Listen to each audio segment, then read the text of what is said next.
The Hunchback of Notre by Victor Hugo. Book First, Chapter 4. Master Jacques Coppenole.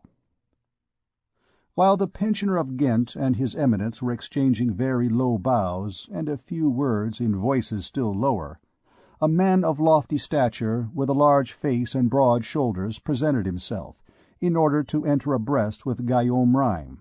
One would have pronounced him a bulldog by the side of a fox. His felt doublet and leather jerkin made a spot on the velvet and silk which surrounded him. Presuming that he was some groom who had stolen in, the usher stopped him. "Hold, my friend, you cannot pass." The man in the leather jerkin shouldered him aside. "What does this knave want with me?"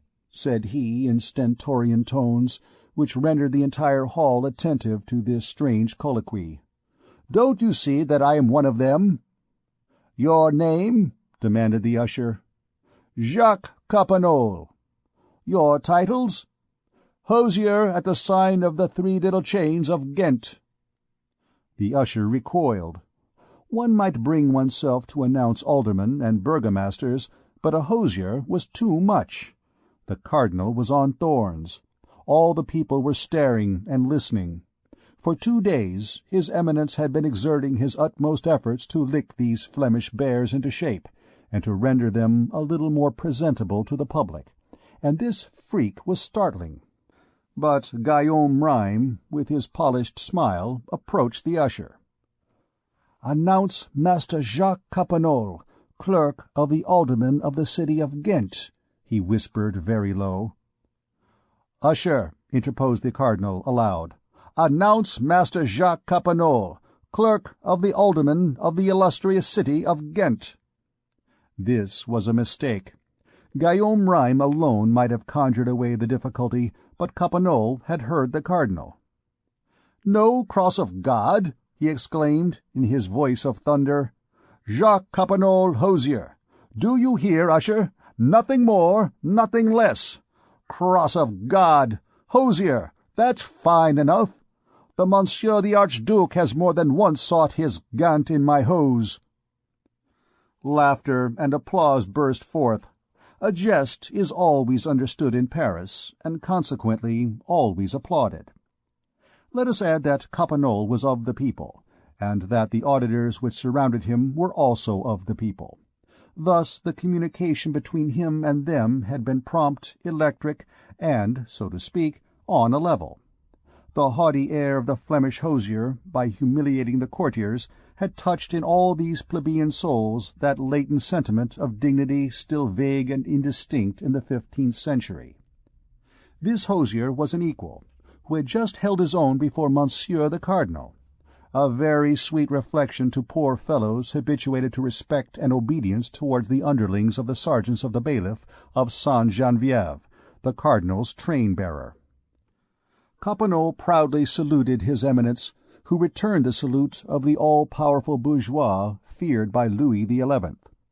Then, while Guillaume Rym, a sage and malicious man, as Philippe de Comines puts it, watched them both with a smile of raillery and superiority, each sought his place, the cardinal quite abashed and troubled, Coppenole tranquil and haughty, and thinking, no doubt, that his title of hosier was as good as any other, after all, and that Marie of Burgundy, mother to that Marguerite whom Coppenole was to-day bestowing in marriage, would have been less afraid of the cardinal than of the hosier.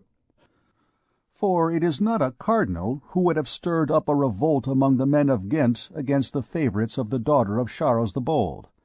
It is not a cardinal who could have fortified the populace with a word against her tears and prayers when the Maid of Flanders came to supplicate her people in their behalf, even at the very foot of the scaffold, while the hosier had only to raise his leather elbow in order to cause to fall your 2 heads, the most illustrious seigneurs Guy d'Imbercourt and Chancellor Guillaume Hugonnet. Nevertheless, it was over for the poor cardinal, and he was obliged to quaff to the dregs the bitter cup of being in such bad company. The reader has probably not forgotten the impudent beggar who had been clinging fast to the fringes of the cardinal's gallery ever since the beginning of the prologue.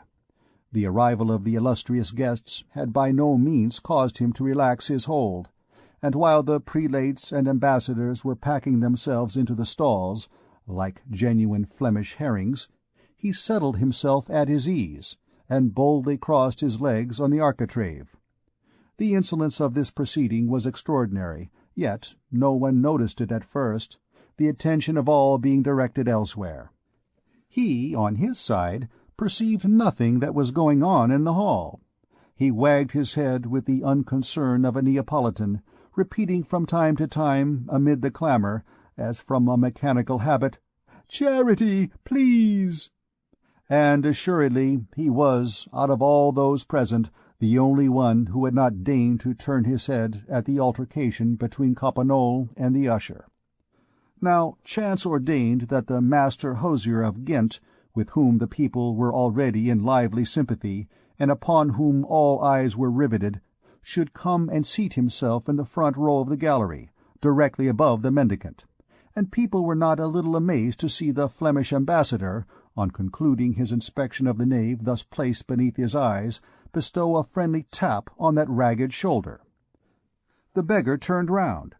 There was surprise, recognition, a lighting up of the two countenances, and so forth. Then, without paying the slightest heed in the world to the spectators, the hosier and the wretched being began to converse in a low tone, holding each other's hands, in the meantime, while the rags of Clopin Truffaut, spread out upon the cloth of gold of the dais, produced the effect of a caterpillar on an orange. The novelty of this singular scene excited such a murmur of mirth and gaiety in the hall that the Cardinal was not slow to perceive it. He half bent forward, and, as from the point where he was placed, he could catch only an imperfect view of Truffaut's ignominious doublet, he very naturally imagined that the mendicant was asking alms, and, disgusted with his audacity, he exclaimed, "Bailiff of the courts, toss me that knave into the river!" "Cross of God, Monseigneur the Cardinal," said Coppenole, without quitting Clopin's hand, "he is a friend of mine." "Good! Good!" shouted the populace. From that moment Master Coppenole enjoyed in Paris, as in Ghent, great favour with the people, for men of that sort do enjoy it, says Philippe de Comines, when they are thus disorderly. The Cardinal bit his lips. He bent towards his neighbour, the Abbé of Saint-Geneviève, and said to him in a low tone, "Fine ambassadors Monsieur the Archduke sends here, to announce to us Madame Marguerite." "Your Eminence," replied the Abbé, "waste your politeness on these Flemish swine. Margaritas anti porcos, pearls before swine." "Say rather," retorted the Cardinal with a smile, "porcos ante margaritum, swine before the pearl." The whole little court in cassocks went into ecstasies over this play upon words. The Cardinal felt a little relieved. He was quits with Coppenole. He also had had his jest applauded. Now, will those of our readers who possess the power of generalizing an image or an idea, as the expression runs into the style of today, permit us to ask them if they have formed a very clear conception of the spectacle presented at this moment, upon which we have arrested their attention, by the vast parallelogram of the grand hall of the palace. In the middle of the hall, backed against the western wall, a large and magnificent gallery draped with cloth of gold, into which enter in procession, through a small arched door, grave personages, announced successively by the shrill voice of an usher. On the front benches were already a number of venerable figures, muffled in ermine, velvet, and scarlet. Around the dais, which remained silent and dignified, below, opposite, everywhere, a great crowd and a great murmur. Thousands of glances directed by the people on each face upon the dais, 1,000 whispers over each name. Certainly the spectacle is curious, and well deserves the attention of the spectators. But yonder, quite at the end, what is that sort of trestle-work with 4 motley puppets upon it, and more below? Who is that man beside the trestle, with a black doublet and a pale face? Alas, my dear reader, it is Pierre Gringoire and his prologue. We have all forgotten him completely. This is precisely what he feared. From the moment of the Cardinal's entrance, Gringoire had never ceased to tremble for the safety of his prologue. At first, he had enjoined the actors, who had stopped in suspense, to continue, and to raise their voices. Then, perceiving that no one was listening, he had stopped them. And during the entire quarter of an hour that the interruption lasted, he had not ceased to stamp, to flounce about, to appeal to Gisquette and Leonard, and to urge his neighbors to the continuance of the prologue. All in vain. No one quitted the Cardinal, the Embassy, and the gallery, sole centre of this vast circle of visual rays. We must also believe, and we say it with regret, that the prologue had begun slightly to weary the audience at the moment when His Eminence had arrived, and created a diversion in so terrible a fashion. After all, on the gallery as well as on the marble table, the spectacle was the same, the conflict of labour and clergy, of nobility and merchandise. And many people preferred to see them alive, breathing, moving, elbowing each other in flesh and blood, in this Flemish embassy, in this episcopal court, under the cardinal's robe, under Coppenol's jerkin, than painted, decked out, talking in verse, and, so to speak, stuffed beneath the yellow amid white tunics in which Gringoire had so ridiculously clothed them. Nevertheless, when our poet beheld quiet re-established to some extent, he devised a stratagem which might have redeemed all.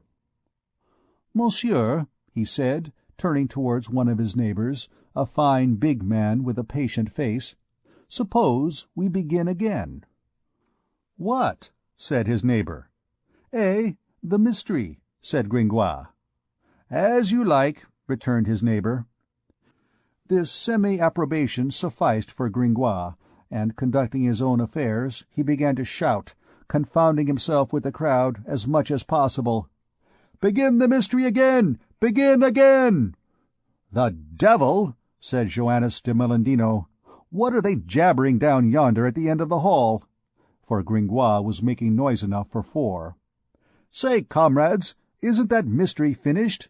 They want to begin it all over again. That's not fair." "No! No!" shouted all the scholars. "Down with the mystery! Down with it!" But Gringoire had multiplied himself, and only shouted the more vigorously, "Begin again! Begin again!" These clamours attracted the attention of the Cardinal.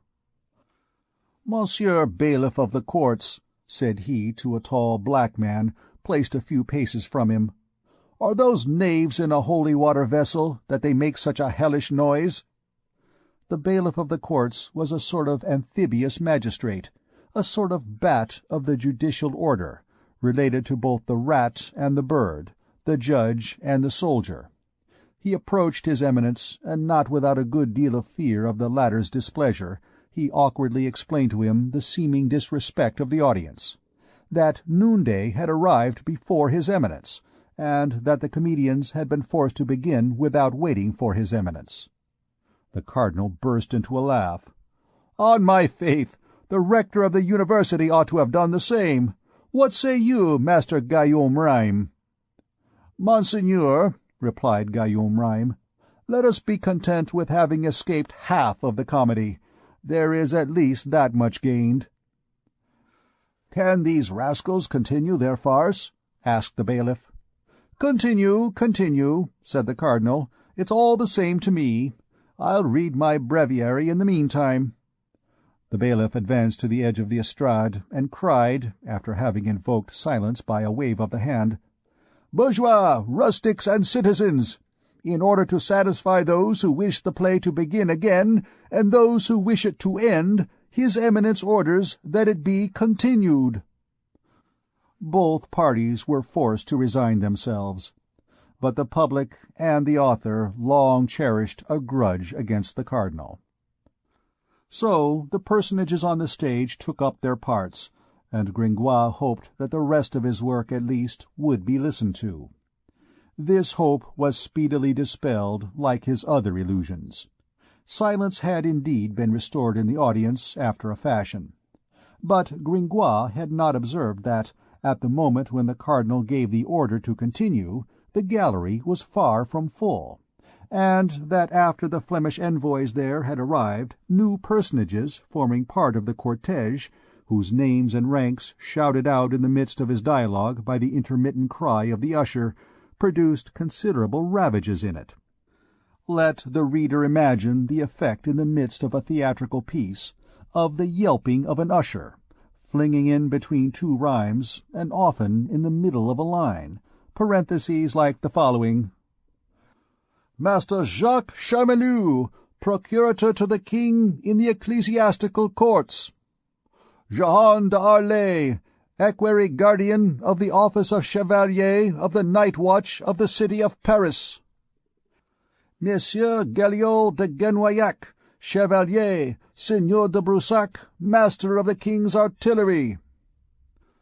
Mr. Dur Reguier, surveyor of the woods and forests of the king our sovereign in the land of France, Champagne, and Brie.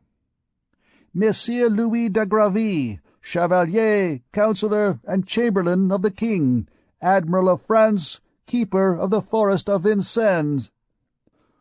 Master Denis Le Mercier, guardian of the house of the blind at Paris," etc., etc., etc. This was becoming unbearable. This strange accompaniment, which rendered it difficult to follow the piece, made Gringoire all the more indignant because he could not conceal from himself the fact that the interest was continually increasing, and that all his work required was a chance of being heard. It was, in fact, difficult to imagine a more ingenious and more dramatic composition. The four personages of the prologue were bewailing themselves in their mortal embarrassment, when Venus in person, Vera incessa patuit Dea, presented herself to them, clad in a fine robe bearing the heraldic device of the ship of the city of Paris. She had come herself to claim the dolphin promised to the most beautiful. Jupiter, whose thunder could be heard rumbling in the dressing-room, supported her claim, and Venus was on the point of carrying it off, that is to say, without allegory, of marrying Monsieur the Dauphin, when a young child, clad in white damask and holding in her hand a daisy, a transparent personification of Mademoiselle Marguerite of Flanders, came to contest it with Venus. Theatrical effect and change. After a dispute, Venus, Marguerite, and the assistants agreed to submit to the good judgment of Time Holy Virgin. There was another good part, that of the King of Mesopotamia, but through so many interruptions it was difficult to make out what end he served. All these persons had ascended by ladder to the stage. But all was over. None of these beauties had been felt nor understood. On the entrance of the cardinal, one would have said that an invisible magic thread had suddenly drawn all glances from the marble table to the gallery, from the southern to the western extremity of the hall. Nothing could disenchant the audience. All eyes remained fixed there, and the newcomers and their accursed names and their faces and their costumes afforded a continual diversion. This was very distressing. With the exception of Gisquette and Leonard, who turned round from time to time when Gringoire plucked them by the sleeve, with the exception of the big, patient neighbor, no one listened. No one looked at the poor, deserted morality full face. Gringoire saw only profiles. With what bitterness did he behold this whole erection of glory and of poetry crumbled away bit by bit! And to think that these people had been upon the point of instituting a revolt against the bailiff through impatience to hear his work. Now that they had it, they did not care for it.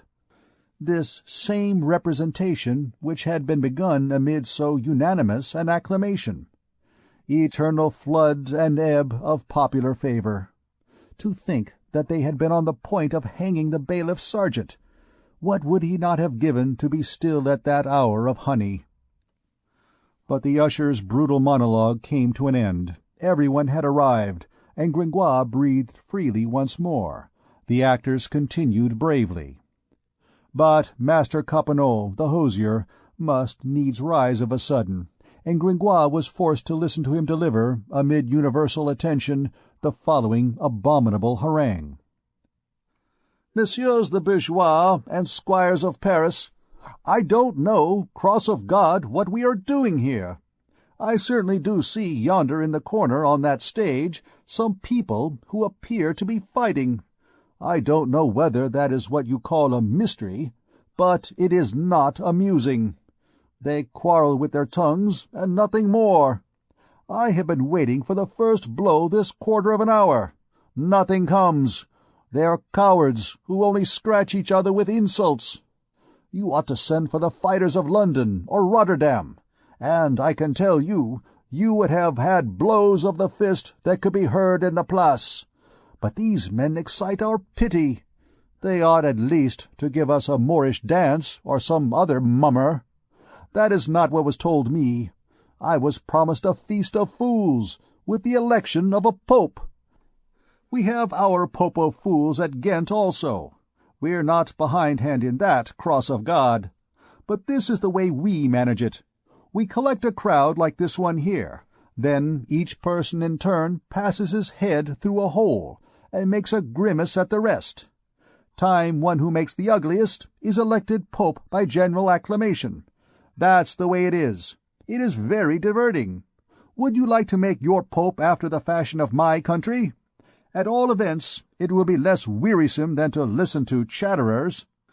If they wish to come and make their grimaces through the hole, they can join the game. What say you, messieurs les bourgeois?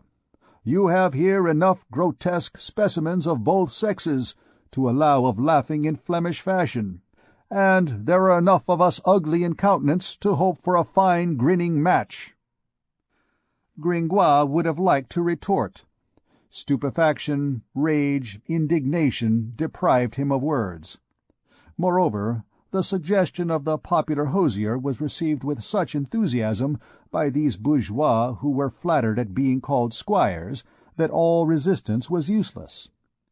There was nothing to be done but to allow oneself to drift with the torrent. Gringoire hid his face between his two hands, not being so fortunate as to have a mantle with which to veil his head, like Agamemnon of Timantus. End of Chapter 4.